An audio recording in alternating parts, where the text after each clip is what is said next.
Kwame Anderson checked his watch for the third time. It was 9:45 in the morning, and his interview was scheduled for 10:01. He sat in his car outside the tall glass building in downtown Chicago. The building looked expensive and modern. Big letters on the front spelled out Sterling Tech Solutions. Kwame took a deep breath. He had been to many job interviews before, but he still felt nervous every time. He looked at himself in the rearview mirror and straightened his blue tie.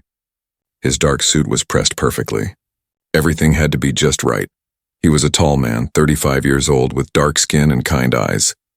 When he smiled, small lines appeared at the corners of his eyes. But he was not smiling now. He was thinking about the interview ahead.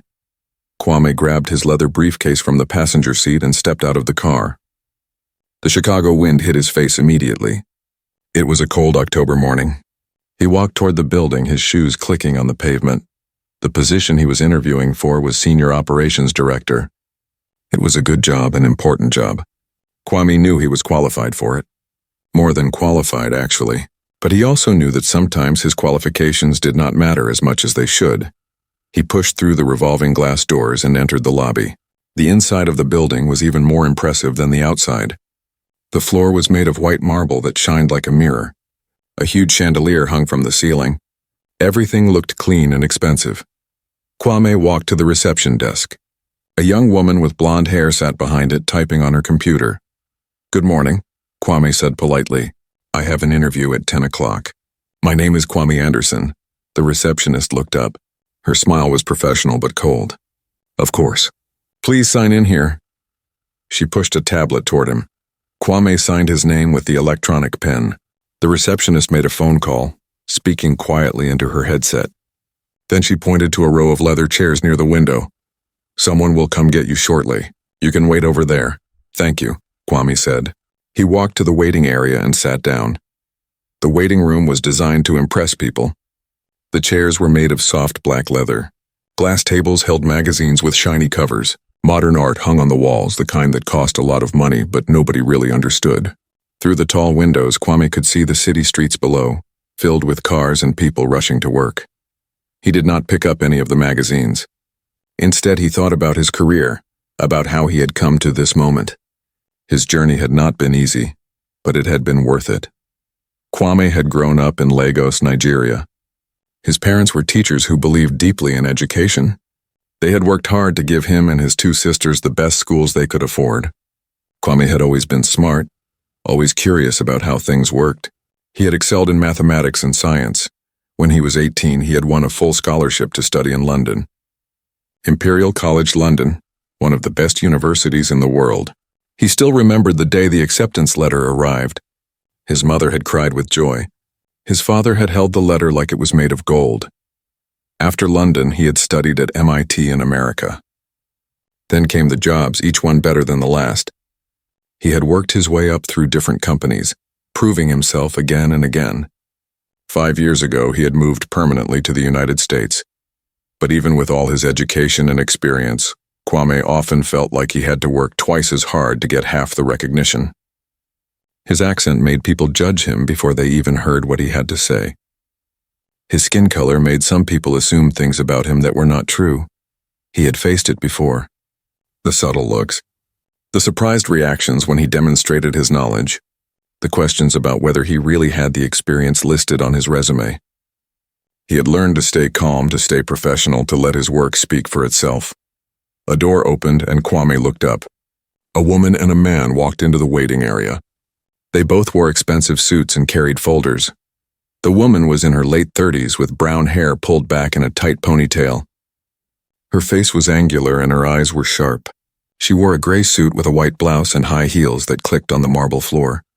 The man was about the same age, maybe a bit older. He was white, with light brown hair starting to thin on top. He wore a navy blue suit and a red tie. He had the confident walk of someone who believed he was important. "Kwame Anderson?" the woman said, pronouncing his first name awkwardly. "Yes, that is me." Kwame stood up and walked toward them with his hand extended. "I'm Jessica Hartwell, senior recruiter," the woman said, shaking his hand briefly. Her grip was quick and weak. "This is Brad Morrison, also a senior recruiter." Brad shook Kwame's hand too. His grip was too hard, like he was trying to prove something. "Nice to meet you," Brad said, but his eyes were already looking Kwame up and down in a way that made him uncomfortable. "Thank you for having me," Kwame said. "I am excited to learn more about the position." When Kwame spoke, something changed. Both Jessica and Brad's expressions shifted slightly. It was subtle, but Kwame noticed it. He had learned to notice these things. The way Jessica's eyebrows raised just a little.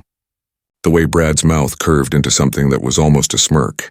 It was his accent. Kwame spoke English perfectly, but his accent was distinctly West African. Years in London had added a slight British tone to it. To most people, it was simply an accent, a mark of his international background. But to some people, it was something to judge. "Follow us," Jessica said, turning on her heel. They led Kwame through a door and down a hallway. The hallway was lined with offices. Through glass walls, Kwame could see people working at computers, having meetings, talking on phones. Everything looked busy and professional. They reached a conference room at the end of the hall. It was a medium-sized room with a long table in the center. Big windows looked out over the city. Jessica and Brad sat on one side of the table. Kwame sat across from them. Brad opened his folder and pulled out some papers. Kwame recognized his own resume. Jessica did the same. They both looked at the papers for a moment. "So," Jessica began, leaning back in her chair, "why don't you start by telling us about yourself?" It was a standard interview question. Kwame had answered it 100 times before. "Of course," Kwame said. "I have over 12 years of experience in operations management. I have worked with several major companies, leading teams and managing complex projects. In my most recent position, I was responsible for operations across multiple departments, with a focus on improving efficiency and reducing costs while maintaining quality." As Kwame spoke, he watched Jessica and Brad carefully. Jessica was not really listening. She was looking at his face, but her eyes had that distant look that meant her mind was somewhere else. Every few seconds, her lips twitched like she was holding back a smile. Brad was worse. He was not even pretending to hide his amusement. When Kwame said the word efficiency, Brad's eyebrows went up and he glanced at Jessica. She caught his look and had to press her lips together tightly. Kwame knew exactly what was happening. He had seen it before. They were laughing at him, not at what he was saying, but at how he was saying it. They were laughing at his accent. He kept talking, keeping his voice steady and professional. Inside, a familiar feeling settled in his chest. It was disappointment mixed with anger, wrapped in resignation. "Here we go again," he thought. Jessica and Brad exchanged another look, and this time Brad's mouth definitely curved into a smile. Kwame finished his answer and waited. The interview had only just begun, but he already knew how it was going to go. Jessica picked up a pen and tapped it against her notepad. "Interesting," she said in a tone that meant she found it anything but interesting. "Can you tell us more about your management style?" Kwame took a breath and began to answer, and as he spoke, Jessica and Brad continued to exchange their knowing glances, their barely hidden smirks, completely unaware that they were making the biggest mistake of their careers. Kwame finished explaining his management style. He had talked about building strong teams, about clear communication, about setting goals and supporting people to achieve them. These were things he believed in deeply. These were things he had proven he could do. Jessica wrote something on her notepad. Kwame could not see what she wrote, but he doubted it had anything to do with what he had just said. "That's great," Brad said, but his tone suggested he did not think it was great at all. "Can you give us a specific example of a project you managed?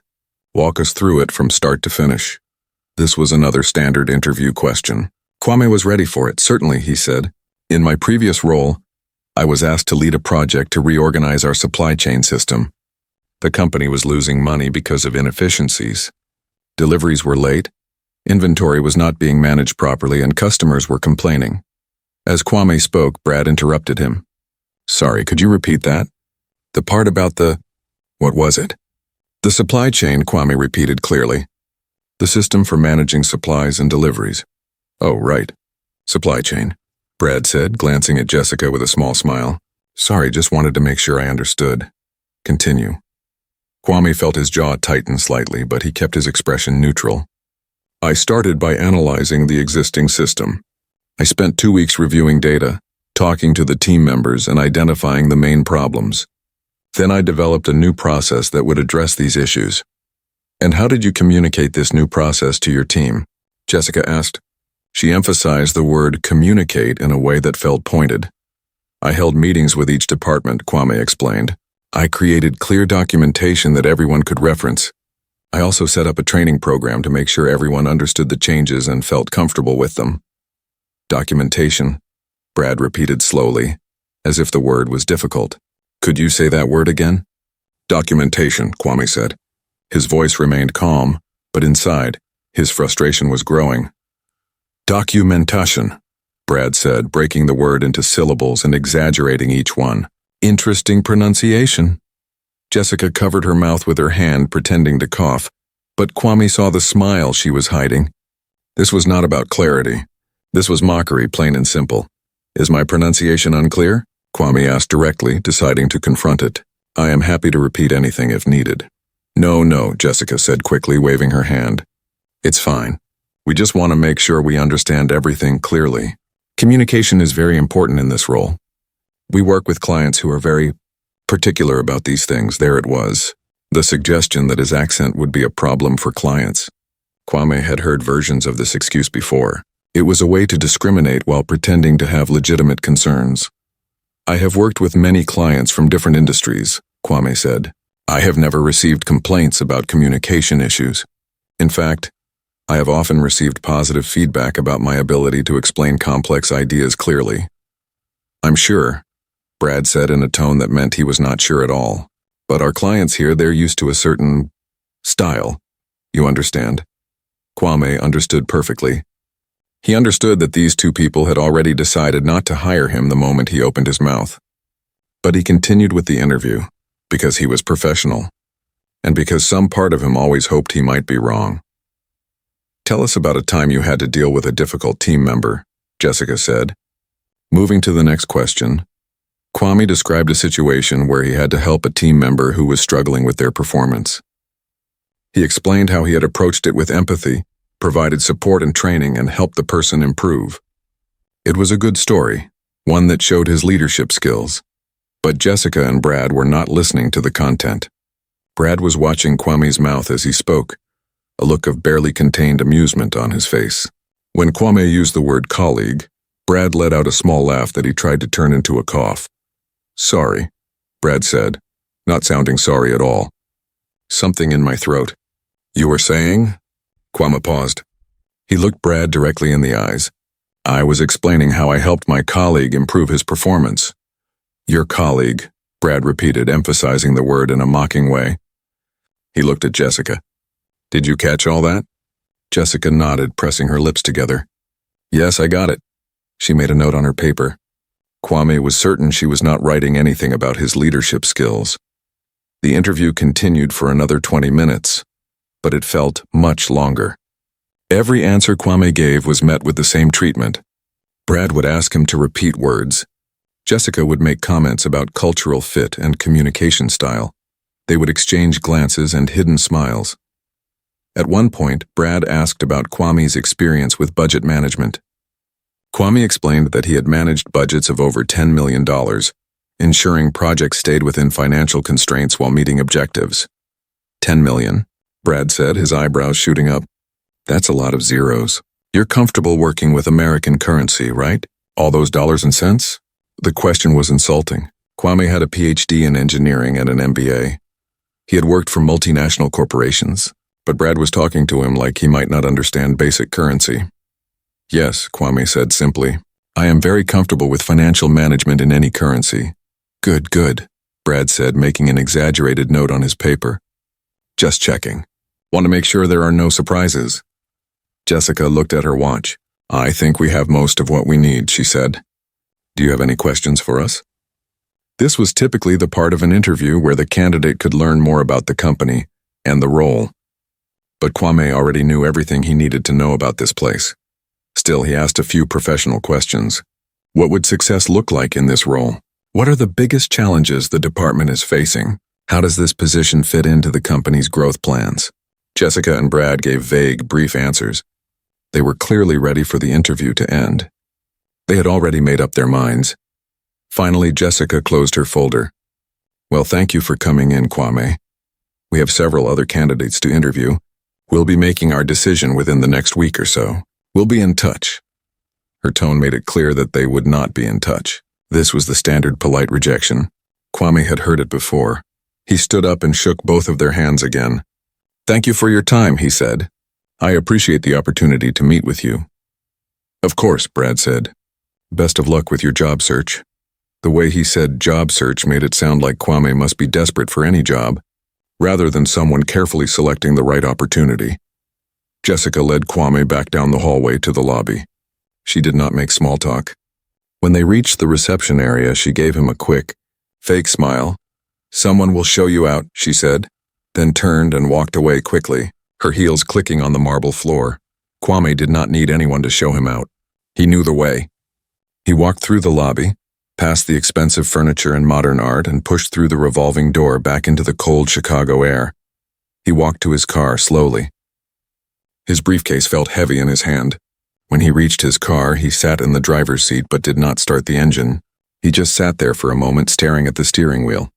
This was not the first time this had happened. It probably would not be the last. Being brilliant did not protect him from this. Having degrees from the best universities did not protect him. Years of proven success did not protect him. Kwame thought about his parents back in Lagos. They had sacrificed so much to give him opportunities. They believed education was the great equalizer, that merit and hard work would always win in the end. He wished that were true. He wished that all it took was being good at your job, but he knew better. He had learned through experience that some people would never see past his accent or his skin color. To them, he would always be less than, no matter what he achieved. Back inside the building, Jessica and Brad walked together toward their office. The moment they were alone in the elevator, Brad started laughing. "Where do they even find these people?" Brad said, shaking his head. "I know," Jessica replied, smiling now that the professional mask was off. "Could you even understand half of what he was saying?" "Documentation," Brad said again in an exaggerated accent, and they both laughed. The elevator doors opened, and they walked down another hallway toward the break room.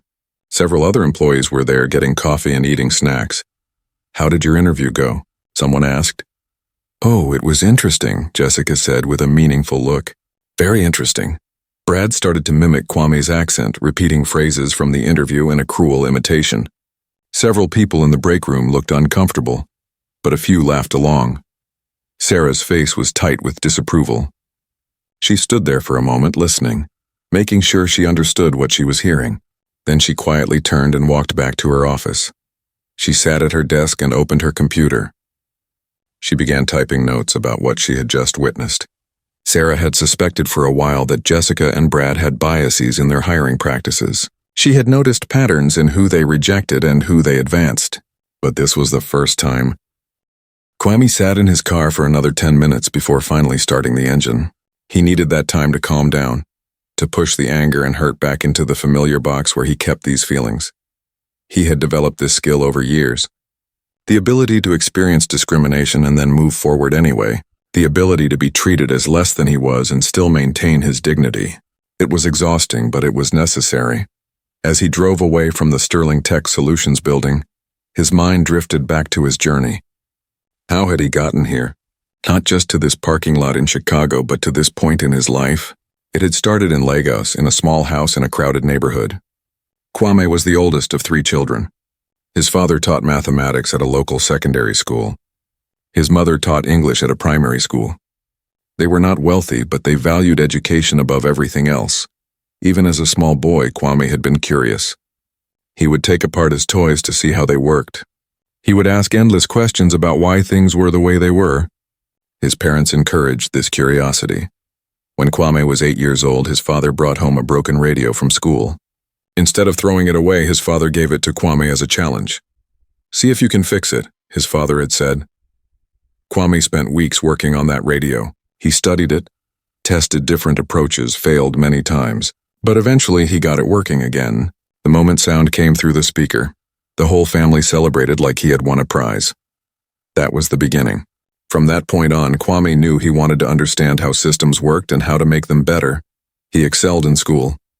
While other children played football in the streets after classes, Kwame often stayed home reading textbooks and solving math problems for fun. His sisters teased him about being too serious, but they were also proud of him. When he was 15, his mathematics teacher told his parents that Kwame had special talent. The teacher helped him apply for scholarships to study abroad. The family could never afford to send him overseas on their own. A scholarship was the only way. The waiting was hard. Kwame applied to several universities in England. Every day he checked the mail, hoping for good news. His mother prayed every night that her son would get an opportunity. Then the letter came from Imperial College London. A full scholarship for engineering. Everything paid for. When Kwame's father read the letter out loud to the family, his voice shook with emotion. "You are going to London," his mother had said, tears streaming down her face. "My son is going to one of the best universities in the world." The whole neighborhood celebrated. Neighbors who barely had enough money for themselves contributed small amounts toward Kwame's travel expenses. It was a community victory. One of their own was going to achieve something great. London had been overwhelming at first. Kwame had never seen anything like it. The buildings, the crowds, the cold weather, everything was different from Lagos, and he was one of very few black students in his engineering program. But Kwame worked harder than everyone else. He had to. He knew he was representing not just himself, but his family, his neighborhood, his country. He could not afford to fail. He graduated top of his class. Then came the acceptance to MIT in America for his master's degree. Then his PhD, also from a top university. Then the job offers. Kwame had worked for 3 different major companies in his career. At the first one, he had started as a junior operations analyst. Within 2 years, he was managing a team. Within 5 years, he was a director, but it had not been smooth. At every step, he had faced people who doubted him, people who were surprised by his competence, people who asked if he really had the degrees he claimed to have, people who made jokes about his accent. He remembered one manager who used to ask him to repeat himself in meetings even when everyone else understood him perfectly. He remembered colleagues who seemed shocked when his ideas worked. He remembered being passed over for a promotion that went to someone less qualified but who fit the culture better. But Kwame had persevered. He let his results speak for themselves. The projects he led succeeded. The teams he managed performed well. The problems he solved stayed solved. Slowly, he built a reputation in his industry. 5 years ago, he had been recruited to work in the United States permanently. It was a vice president position at a Fortune 100 company. The salary was excellent. The opportunity was huge. So Kwame had moved to America for good.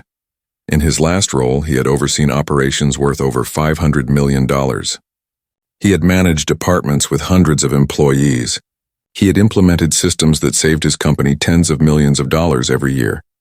But 3 months ago, the company had gone through a major reorganization. Kwame's entire division had been eliminated. It was not about performance. It was about corporate strategy and market conditions. He had received an excellent severance package and strong letters of recommendation. Now he was looking for his next opportunity. He was being selective. He did not just want any job. He wanted a role where he could make a real impact, where his skills would be valued, where he could lead and innovate.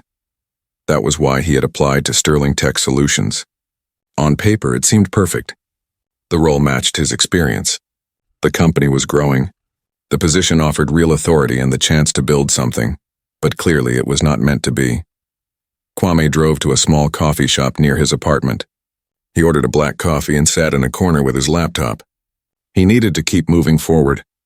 That meant updating his job search spreadsheet, reaching out to contacts in his network, applying to other positions. He had interviews scheduled with 2 other companies next week. Maybe those would go better, or maybe he would face the same prejudice again. There was no way to know until he tried. As Kwame worked on his laptop, 15 miles away at Sterling Tech Solutions, Jessica and Brad were finishing up their day. Jessica sat at her desk, going through the stack of resumes from the day's interviews. She had talked to 4 candidates total. She sorted them into 3 piles. Strong yes, maybe, and no. Kwame's resume went into the no pile without hesitation. She did not even read through it completely. She had made her decision during the interview. Actually, if she was honest with herself, she had made her decision the moment he started speaking. Jessica wrote her assessment in the company's hiring system. Candidate has communication concerns that would impact client relationships. Cultural fit is questionable. Would not recommend for this position or future positions. Brad did the same on his computer. His notes were similar. Strong accent makes communication difficult. Not suitable for client-facing role, reject. Neither of them thought twice about it. To them, this was just another interview. Just another candidate who was not right for the company. They finished their paperwork and went home for the evening. But that night, someone else was working late at Sterling Tech Solutions. Michael Sterling, the CEO and founder of the company, was in his office on the top floor. Michael was 48 years old. He had started Sterling Tech Solutions 12 years ago in a small office with just 3 employees. Now the company had over 200 employees and offices in 3 cities.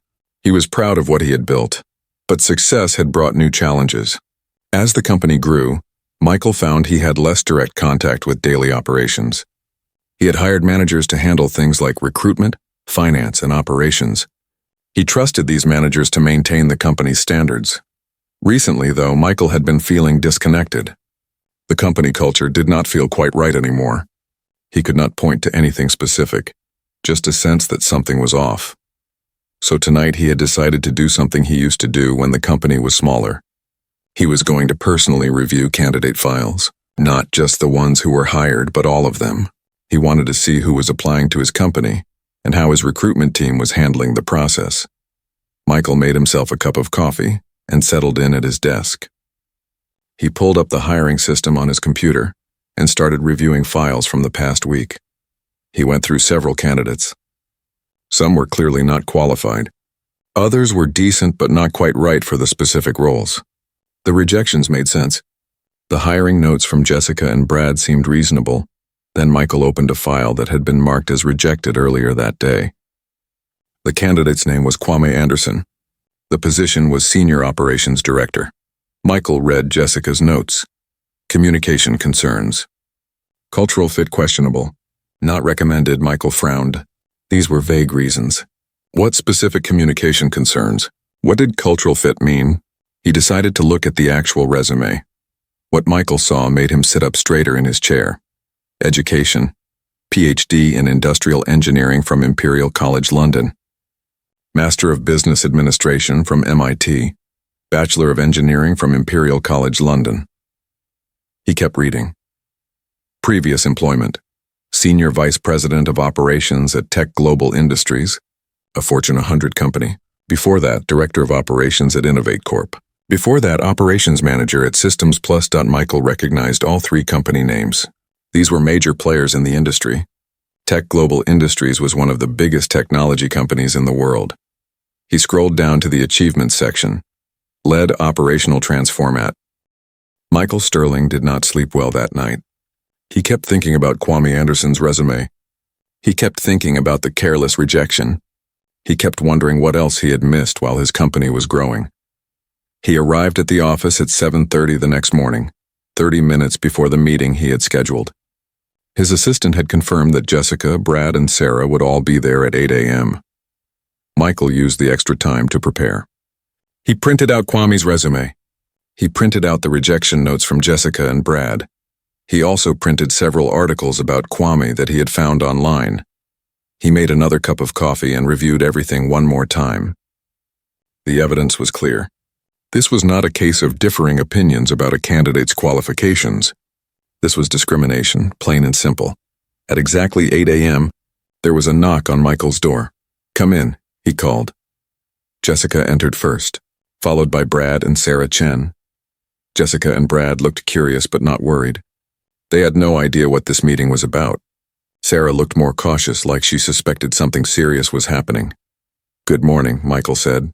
His voice was calm, but there was an edge to it. "Please, sit down." They all took seats around the small conference table in Michael's office. Jessica and Brad sat together on one side. Sarah sat across from them. "Thank you for coming on short notice," Michael began. "I need to discuss something important with all of you. Yesterday, you interviewed a candidate named Kwame Anderson for the Senior Operations Director position." Jessica and Brad exchanged glances. Jessica spoke first. "Yes, we did. We completed our assessment and entered our notes in the system." "I saw your notes," Michael said. "Communication concerns. Cultural fit issues. You both recommended rejection." "That's correct," Brad said confidently. We felt he wasn't the right fit for the role. Michael picked up Kwame's resume and placed it on the table in front of them. Did you read this resume carefully? Of course, Jessica said quickly. We always review resumes before interviews. Then tell me what you saw, Michael said. Jessica picked up the resume and glanced at it. Well, he has operations experience, but does he have a PhD from Imperial College London? Michael interrupted. Jessica looked down at the resume again. Yes, it says that. Does he have an MBA from MIT? Yes. Did he serve as senior vice president at Tech Global Industries? Jessica's confidence was starting to fade. Yes, but did he manage $500 million in operational budget? Brad jumped in, trying to defend their decision.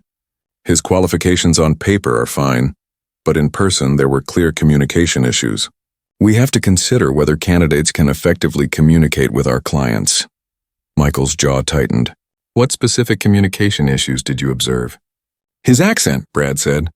It was very strong. Difficult to understand at times. Difficult to understand, Michael repeated slowly. So you're telling me that a man who has a PhD from an English university, who has worked at the highest levels of Fortune 100 companies, who has published academic papers and given conference presentations, has communication problems? Brad shifted uncomfortably in his seat. It's not about his ability to communicate in general. It's about how our specific clients would react. I see, Michael said. And did you verify this concern with any actual data? Did you check if he had any complaints from clients at his previous positions? Silence. Did you call any of his references? More silence. Did you do any research on him at all beyond the interview? Jessica and Brad looked at each other. Neither of them answered. Michael opened his laptop and turned it to face them. On the screen was an article titled, Top 50 Innovators in Operational Excellence. Kwame's photo and profile were highlighted. This article was published 6 months ago, Michael said. It names Kwame Anderson as one of the leading experts in the field. It describes him as an exceptional communicator and thought leader. He clicked to another tab. Here's a list of his advisory board positions. He advises 3 companies. Would you like to know which 3? He did not wait for them to answer. Datacom Systems, TechFlow Industries, and Quantum Solutions. Do those names sound familiar? Jessica's face went pale. Brad's mouth opened slightly, but no words came out.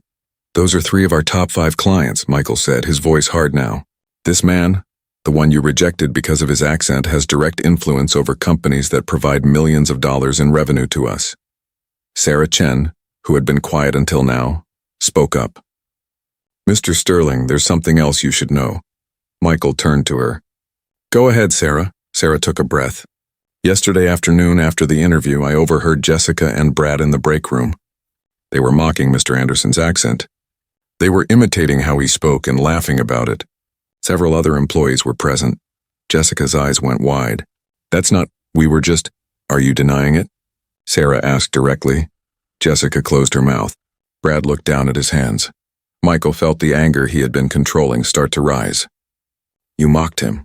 You didn't just reject a qualified candidate because of prejudice. You openly mocked him to other employees. It wasn't like that, Brad tried to explain. We were just blowing off steam. It was just talk, Michael repeated. Sarah, do we have policies against discrimination and harassment in this company? Yes, we do, Sarah confirmed. Very clear policies that all employees sign when they're hired. And does this behavior violate those policies? Absolutely, Sarah said. This is clear discrimination based on national origin and ethnicity. The mockery could be considered harassment. Michael turned back to Jessica and Brad. Do you understand what you've done? You've discriminated against a candidate. You've potentially damaged this company's reputation. You've created a hostile work environment, and you've cost us the opportunity to hire someone who could have been a tremendous asset. Jessica tried one more defense.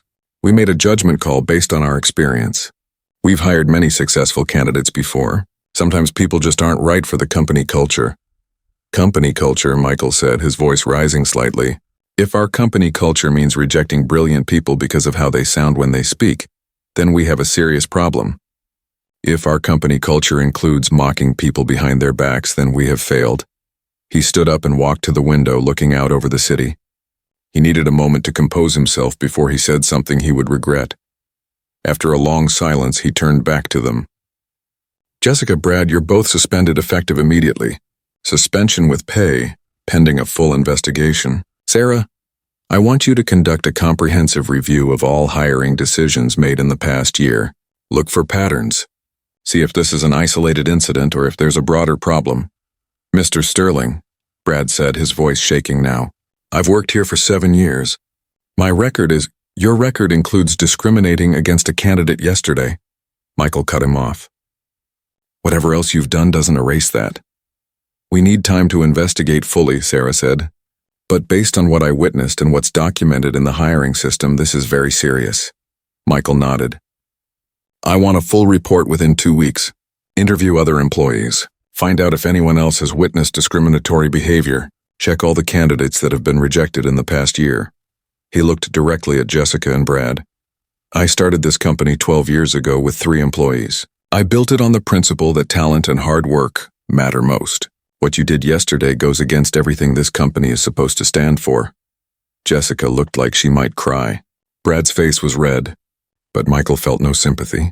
They had made their choices. You'll receive emails this morning with the details of your suspension, Michael continued. Please gather your personal items and leave the building within the hour.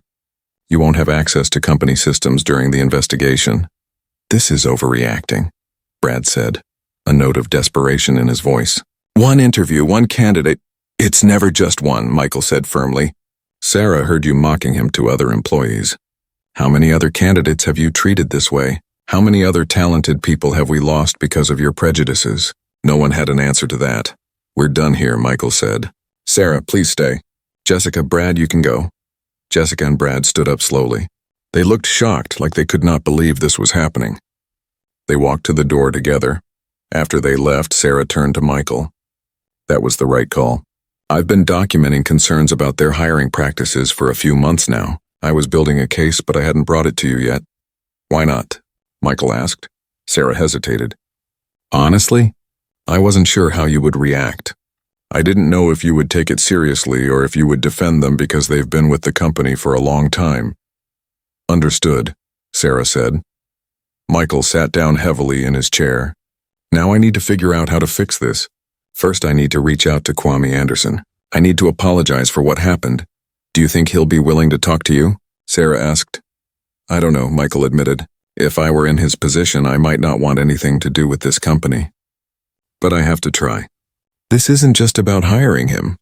This is about doing war. Kwame was in his home office when his phone buzzed with an email notification.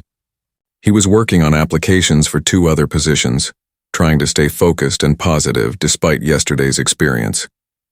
He glanced at the email preview. The sender was Michael Sterling from Sterling Tech Solutions. Kwame almost deleted it without reading. He assumed it was the standard rejection email, but something made him open it. Maybe curiosity, maybe just habit. The email was not what he expected. Dear Mr. Anderson, it began. My name is Michael Sterling, and I am the CEO of Sterling Tech Solutions. I am writing to offer you my sincere apology for the treatment you received during your interview. Yesterday, Kwame sat up straighter and kept reading. I personally reviewed your application file last night and was appalled by what I discovered. Your qualifications are exceptional, and the reasons given for your rejection were inappropriate and discriminatory. The behavior you experienced does not reflect the values this company was founded on, and I take full responsibility as the leader for allowing such a culture to exist. Kwame read the paragraph twice. A CEO was apologizing directly to him. This had never happened before. The email continued. I have taken immediate action. The employees involved have been suspended pending a full investigation. I am also conducting a comprehensive review of our hiring practices to ensure this never happens again. I understand if you want nothing to do with our company after this experience. However, I would very much appreciate the opportunity to speak with you personally, not to offer you the position you interviewed for, although you are clearly qualified for it, but to apologize in person and to hear your perspective on what happened. The email ended with Michael's direct phone number and an offer to meet whenever and wherever was convenient for Kwame leaned back in his chair. He did not know what to think. Part of him was angry that it took the CEO reviewing his file to recognize the problem.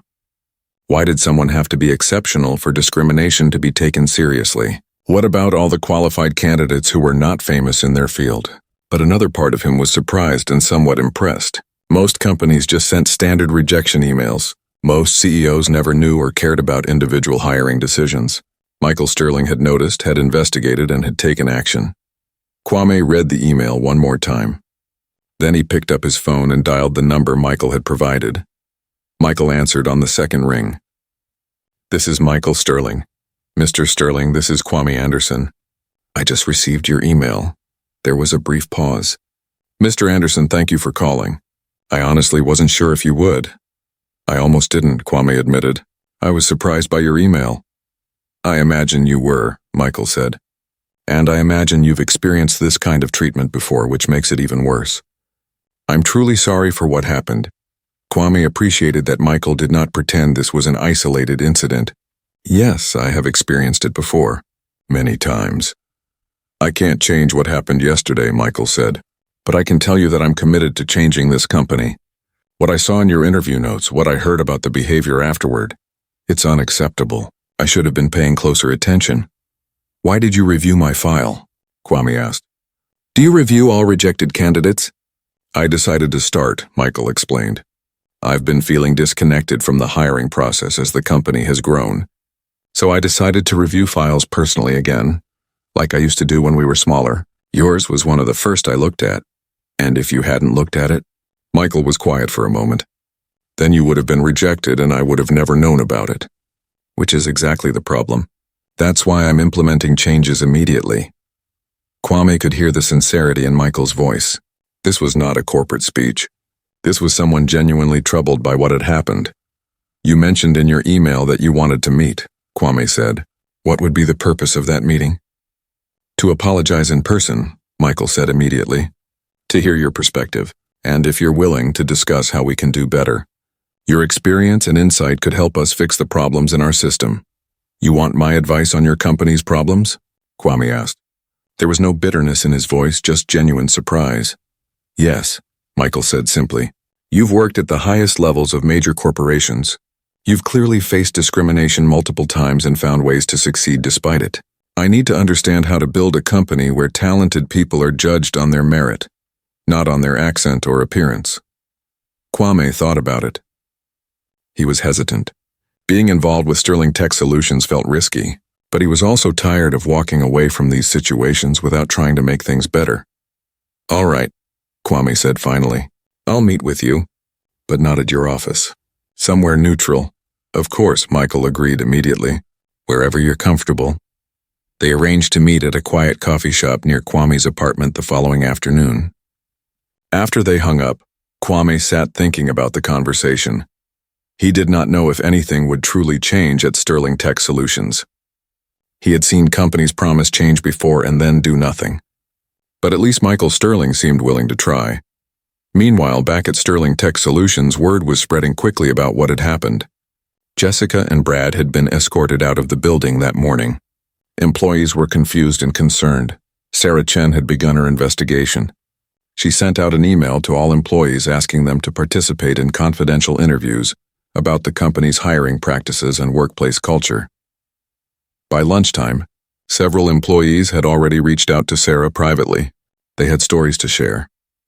One woman, a software developer named Maria, told Sarah about her own interview 2 years ago. Jessica had asked her multiple times where she was really from, even after Maria said she was from Illinois.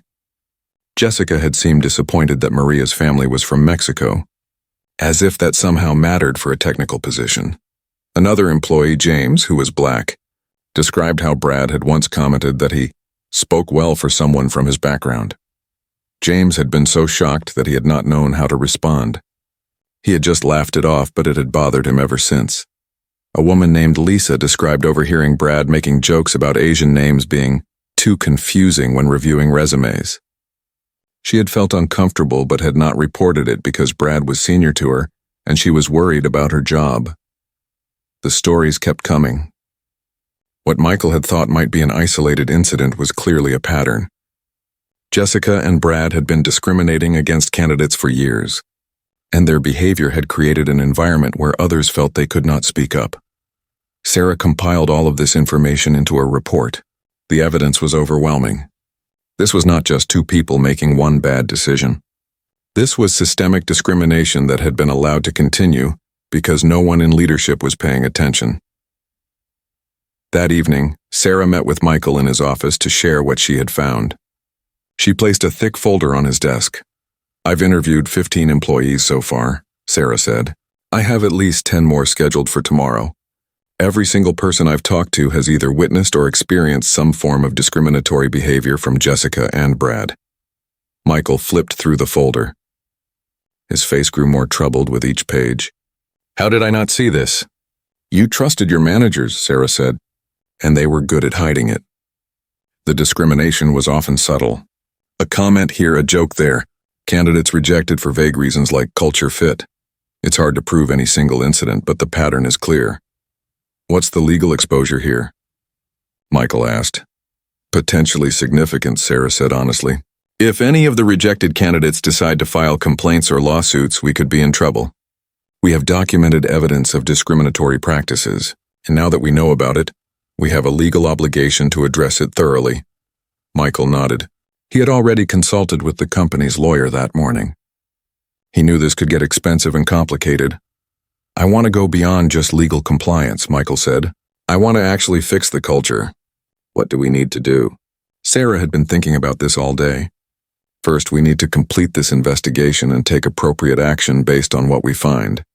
Second, we need comprehensive training for all employees on diversity, equity, and inclusion. Real training, not just checking a box. Third, we need to review and change our hiring processes. Blind resume reviews, diverse interview panels, standardized questions. Fourth, we need accountability measures so this can't happen again." "That's a lot of work," Michael said. "Yes," Sarah agreed. "But it's necessary work. And honestly, it should have been done years ago." Sarah had known this question was coming. "I wasn't sure how you would react. I've worked at companies where raising these issues got people labeled as troublemakers. I was building a case so that when I did bring it to you, I would have enough evidence that you couldn't ignore it."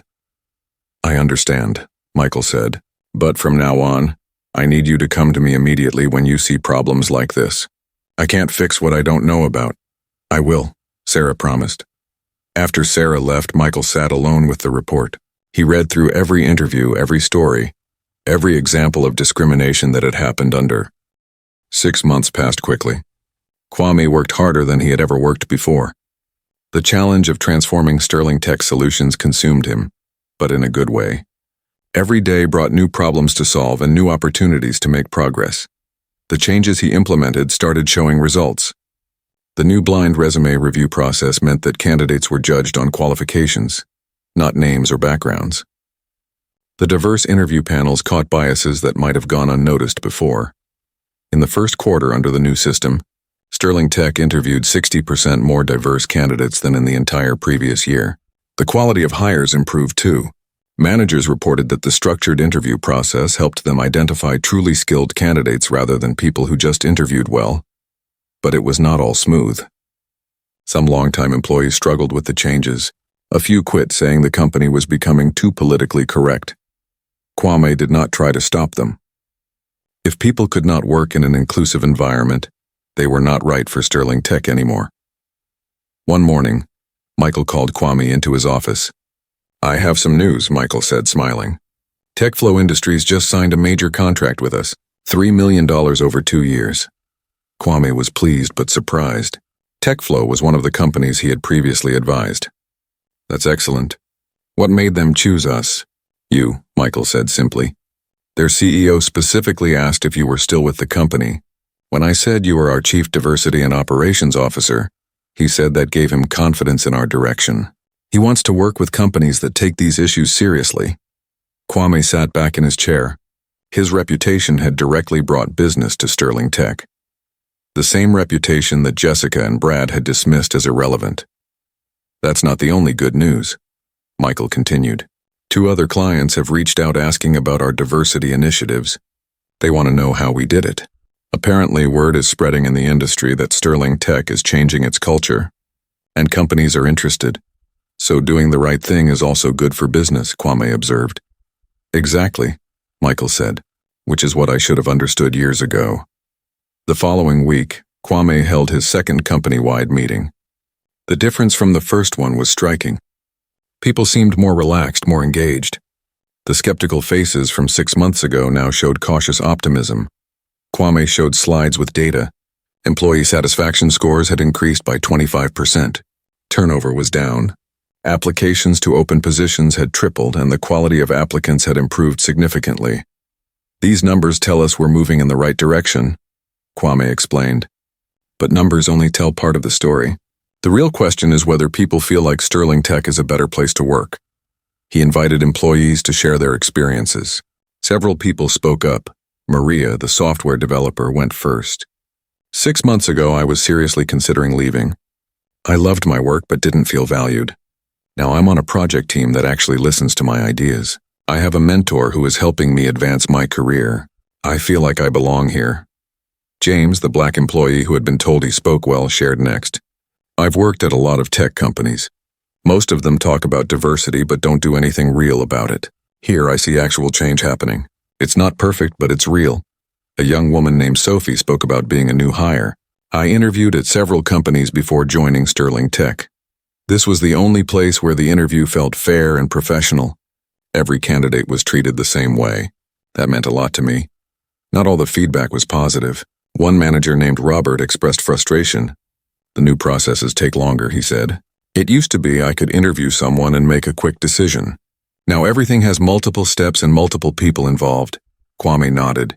You're right that it takes longer. But are you making better decisions? Robert thought about it. Actually, yes.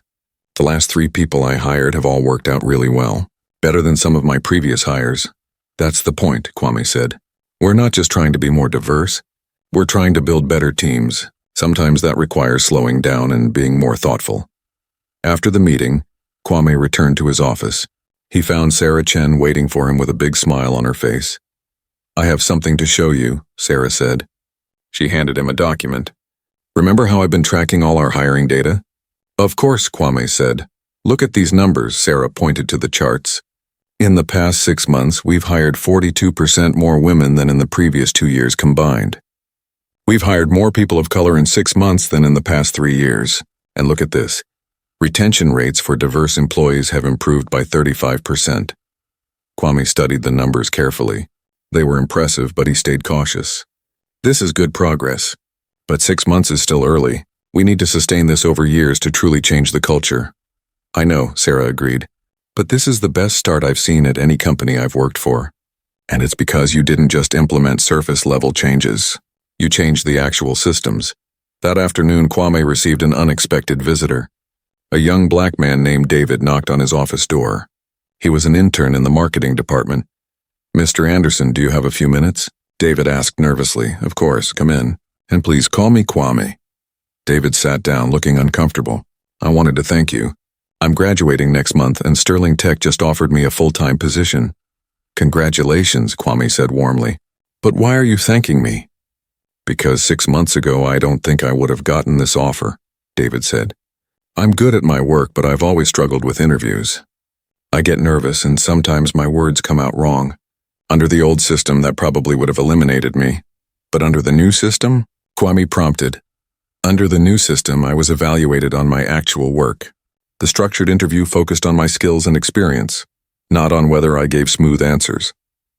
My manager told me that the diverse interview panel specifically advocated for me because they saw my potential, even though I'm not the most polished speaker. Kwame felt a deep sense of satisfaction. This was exactly what he had been working toward.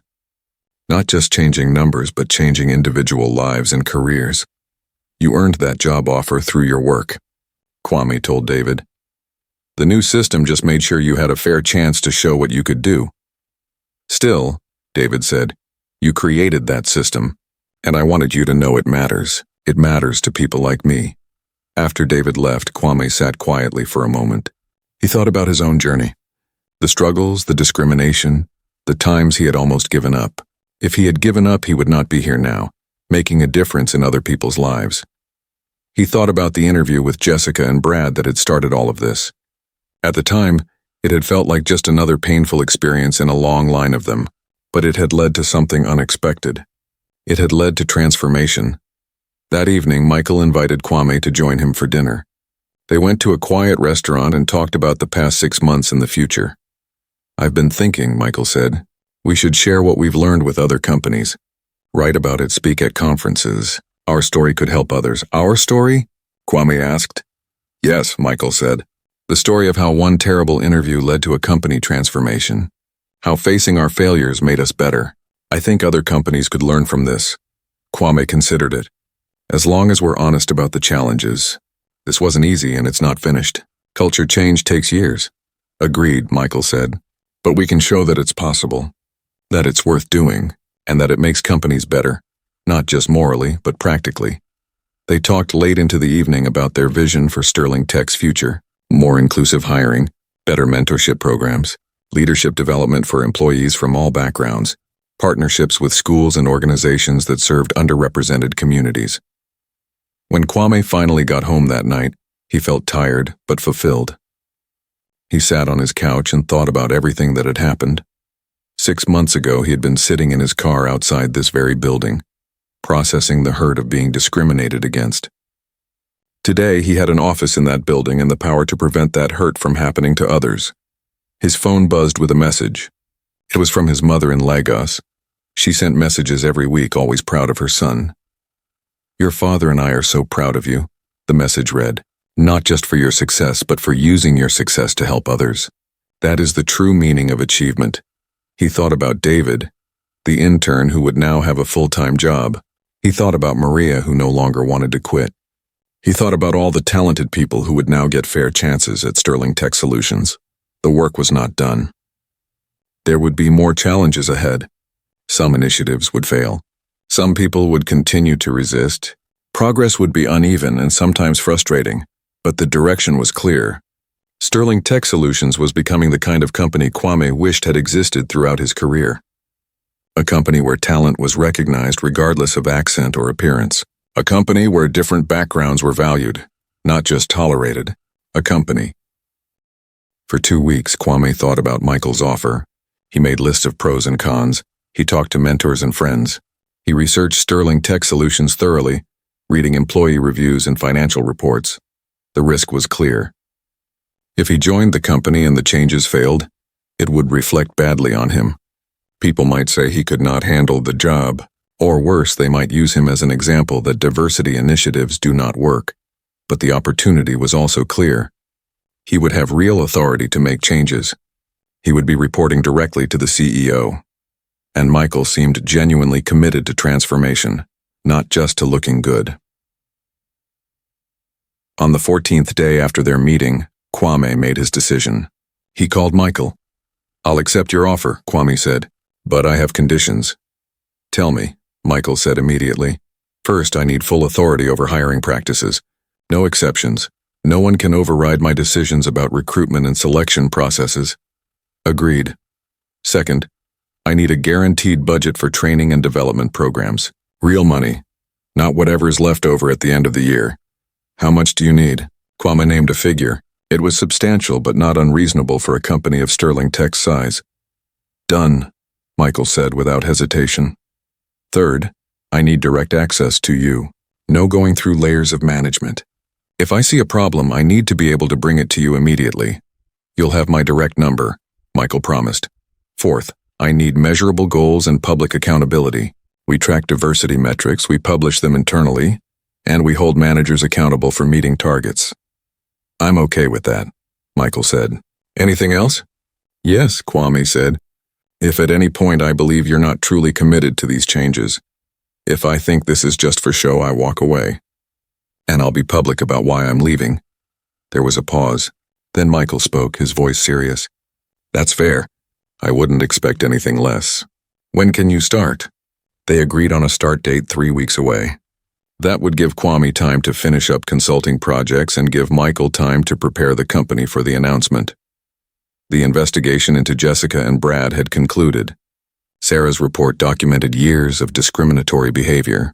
Both of them were fired for cause. 2 other employees who had participated in mocking candidates were formally disciplined. The day before Kwame's first day, Michael sent an email to all employees. He explained what had happened with the discriminatory hiring practices. He did not hide from the facts or make excuses. He apologized to the employees and committed to doing better. Then he announced Kwame's hiring as the new Chief Diversity and Operations Officer. He shared Kwame's impressive background and explained the new role's authority and importance. The email created waves throughout the company. Some employees were excited about the changes. Others were skeptical. A few were quietly worried about what the investigation might have revealed about their own behavior. On his first day, Kwame arrived at the Sterling Tech Solutions building at 8 a.m., the same building where he had been discriminated against just weeks before.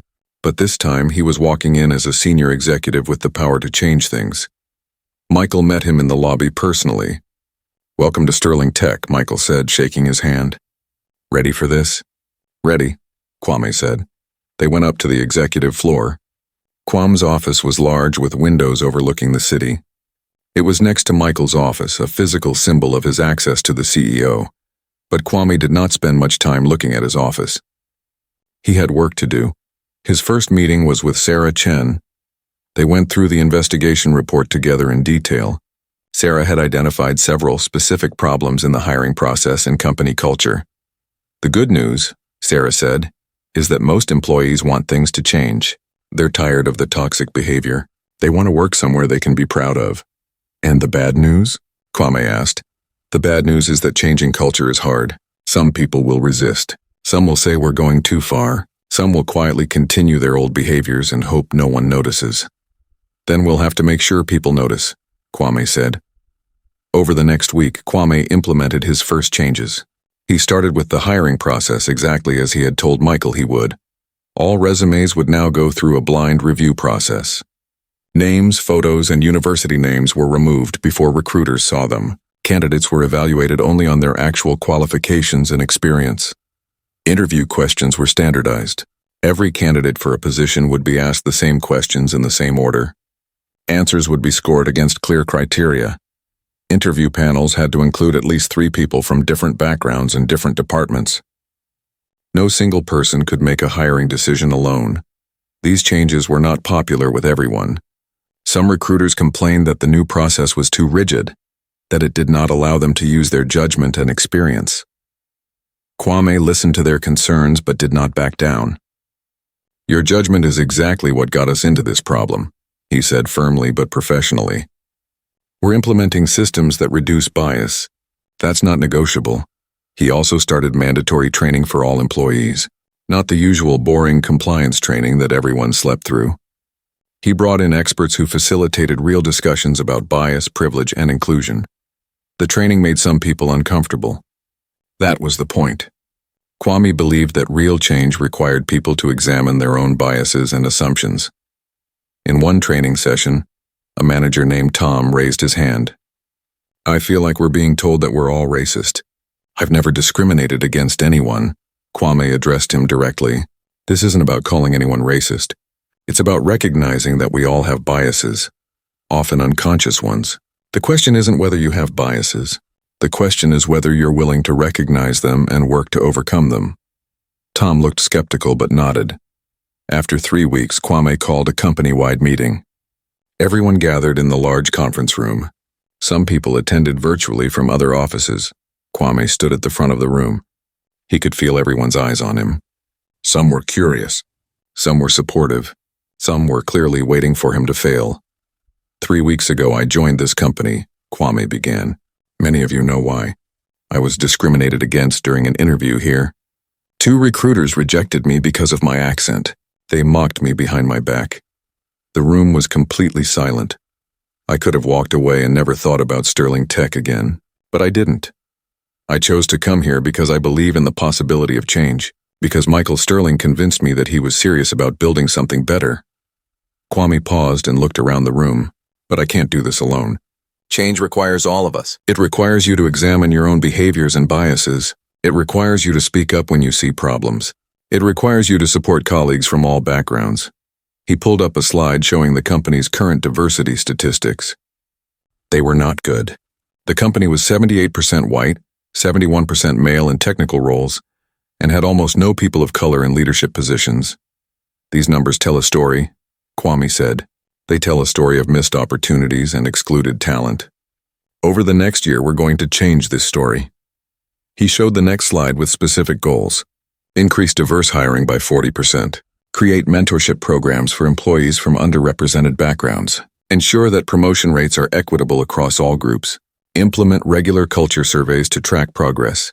These aren't just aspirational goals, Kwame explained. These are targets that managers will be held accountable for. Diversity and inclusion will be part of everyone's performance review. A hand went up. It was Maria, the software developer who had shared her own discrimination experience with Sarah. Yes, Kwame acknowledged her. Thank you for doing this, Maria said, her voice emotional. I've worked here for 2 years and I've often felt like I didn't belong. This is the first time I've felt hopeful that things might actually change. Other employees nodded in agreement.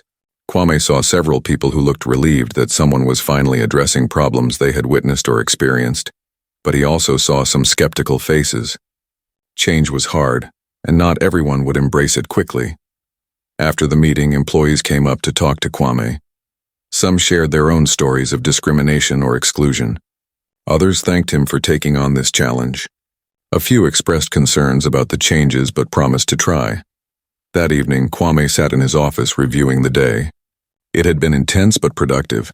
He had set clear expectations and outlined concrete plans. Michael stopped by.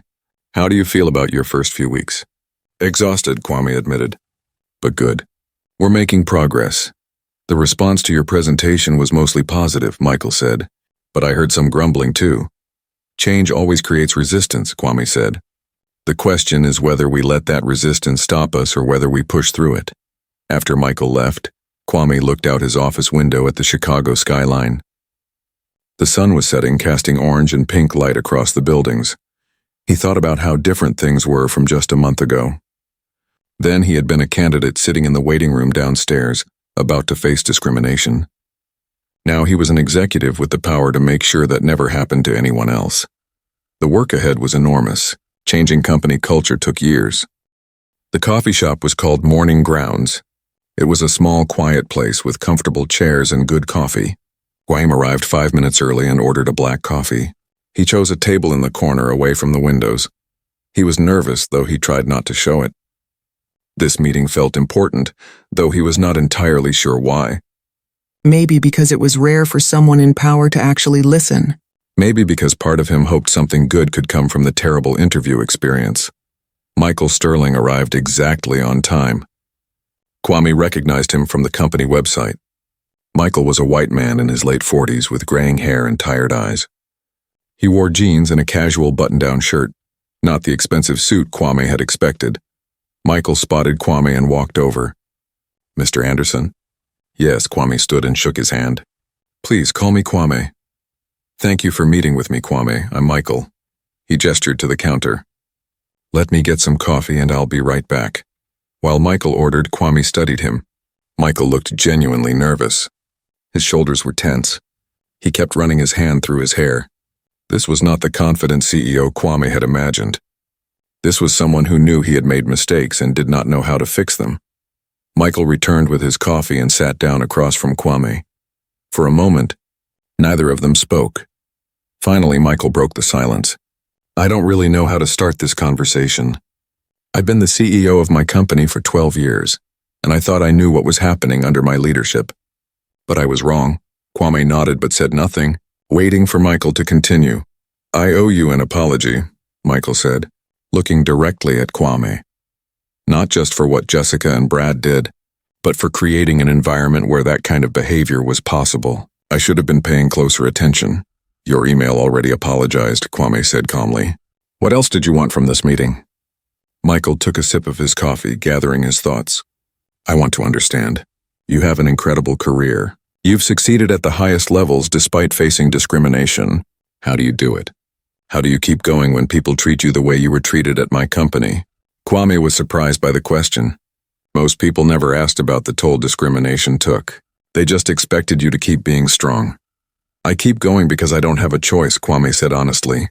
If I let every instance of prejudice stop me, I would never accomplish anything. I would have never left Nigeria. I would have never gotten my degrees. I would have never built my career. But it must be exhausting, Michael said. It is, Kwame admitted. Every time I walk into an interview, I have to prove myself twice as much as someone who looks different than me or sounds different than me. I have to be perfect because any mistake confirms their prejudices. I have to be excellent just to be considered equal. Michael listened intently, not interrupting. The interview at your company was not the worst I have experienced, Kwame continued. I have had people refuse to shake my hand. I have had people ask me if I really wrote my own PhD dissertation. I have been mistaken for the janitor in my own office. Your recruiters were just more obvious about it. That's terrible, Michael said quietly. I'm sorry you've had to deal with that. Many people deal with it, Kwame said. I am fortunate because I have the credentials and experience to keep getting opportunities. But what about talented people who don't have PhDs from famous universities? What happens to them when they face the same prejudice? It was a question Michael had been thinking about since he started the investigation. They get overlooked. Their potential gets wasted. Exactly, Kwame said. And companies lose out on great employees. Everyone loses, Michael leaned forward. I want to change that at my company. But I don't know how. The investigation Sarah is conducting has already revealed that this problem goes deeper than just two people. It's in our culture somehow, and I don't know how it got there or how to fix it. Kwame studied Michael carefully. The man seemed sincere. Do you really want to know? Or are you just worried about lawsuits and bad publicity? I'm worried about those things, Michael admitted. I'd be lying if I said I wasn't, but that's not the main reason. I started this company because I believed in building something good, something that valued talent and hard work. Finding out that we've been discriminating against talented people, that we've been part of the problem, it makes me sick. There was real emotion in Michael's voice. Kwame believed him. The first thing you need to understand, Kwame said, is that fixing this is not quick or easy. You can't just do diversity training and check a box. You have to actually change how your company operates. I'm listening, Michael said. Kwame thought about all the companies he had worked with, all the different approaches he had seen to diversity and inclusion. Some worked. Most did not. You need to start with your hiring process, Kwame explained. Blind resume reviews so that names and schools don't bias decisions. Structured interviews with standardized questions, so every candidate is evaluated the same way. Diverse interview panels so one person's prejudice can't control the outcome. Michael was taking notes on his phone.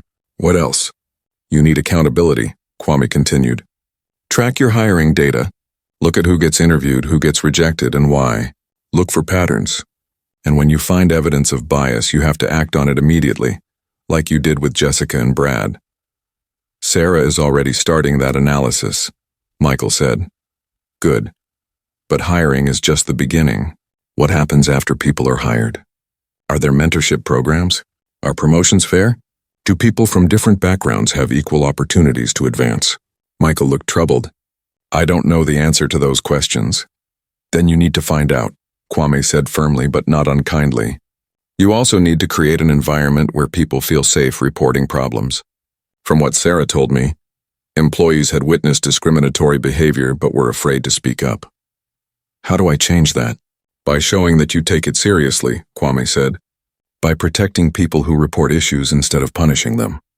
By making it clear that discrimination is not tolerated, no matter who is doing it or how senior they are. They talked for another hour. Kwame shared experiences from his career, both good and bad. He described companies that had done diversity work well and companies that had failed. Michael asked thoughtful questions and listened carefully to the answers. At one point, Michael asked, Do you think it's possible for a company like mine to really change? Kwame considered the question. It depends on leadership.